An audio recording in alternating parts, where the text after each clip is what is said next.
Welcome everyone back to another video. So today we are checking out a game called Spartacus Legends. Now this is a free-to-play game on the PS3 and Xbox 360. My knowledge doesn't stretch as far to the PC. I don't really know if it's on there.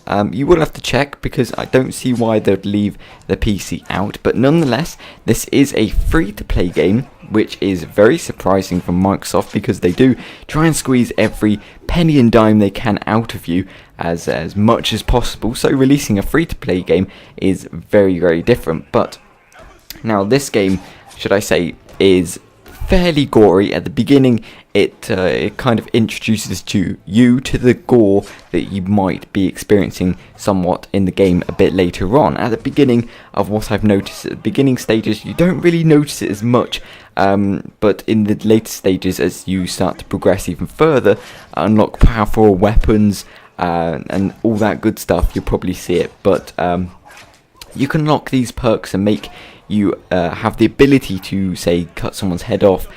So if you're into that kind of stuff, the blood, the gore, then this game is right up your street. I'm not really too into the goriness. That's why Battlefield 3 kind of appeals to me, because even though it is a very, very violent shooter, a very violent first-person shooter, it doesn't add the head explosions or if you threw a grenade at someone, their arms and legs don't go flying like a ragdoll. As, for example, World at War. That was one of the first-person shooters that really did show off that the goriness that it could possibly have. So I'm not really too into the goriness side of things, but it is a very, very fun game to play.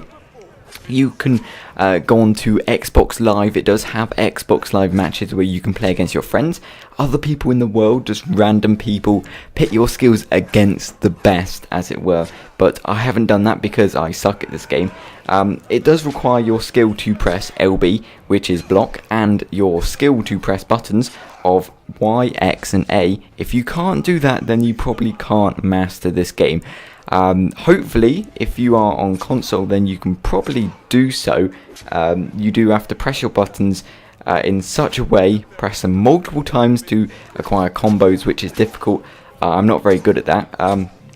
There is a lot of stages to go through, which you can earn points at the beginning to upgrade your characters, weapons, shields, your armor, your helmet, your torso armor and your leg armor. So you can customize your character pretty thoroughly, as well as customizing your weapons. You can dual wield weapons.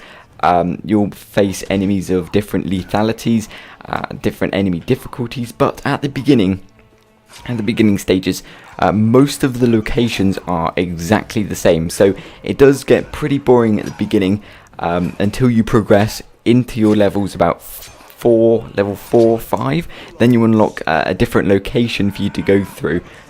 So if you can withstand the boringness of the beginning bit, then you'll succeed in this game. So far I am quite enjoying it. It is a lot of fun to play. It's a different game that I haven't really been into too much. The gladiator kind of games, third person, isn't really my type of thing, but I do enjoy it. It is a lot of fun. It does remind me of a game, if you've watched the show called Deadliest Warrior, that is kind of the idea this game is going for. If you've played the game, it's more or less exactly the same, even though Deadliest Warrior is a little bit better because you do have to pay for it, and it's a bit better game. The graphic wise and the character wise is better.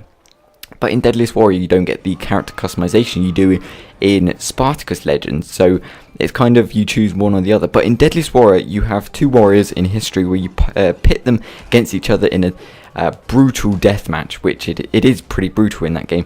Yeah, it's more or less the same. So if you played that or seen the show, then you'll know pretty much what this game is all about. But it does have a very good leveling system, a very good character customization system, and a very good point system where you earn points, a moderate amount of points, to upgrade your character and weapons. But either way, this game is a lot of fun. It does have a lot of different angles. You can go on Xbox Live and you can do all that great stuff, which is amazing. I didn't think it would have an online mode, so if you do want to play with your friends, then you can do, which I'm very, very happy about, because it is free to play, so anyone can get it. You can also do single player, as I said, if you're more into single player aspects of things, but I say the single player is more or less just for upgrading your character, and doing all that stuff, earning points. But it is a very fun game to play. So it is free, so I would recommend you go try it out. It's well worth it. I mean, anything that's free, you might as well try it. If it was Microsoft points, then I could understand leaving it to the side. But assuming it's free, I'll definitely give this game a chance. But I hope you enjoyed the video, and thank you for watching. And as always, until next time. And before you go, I wanted to mention that this game is not a pay-to-win game.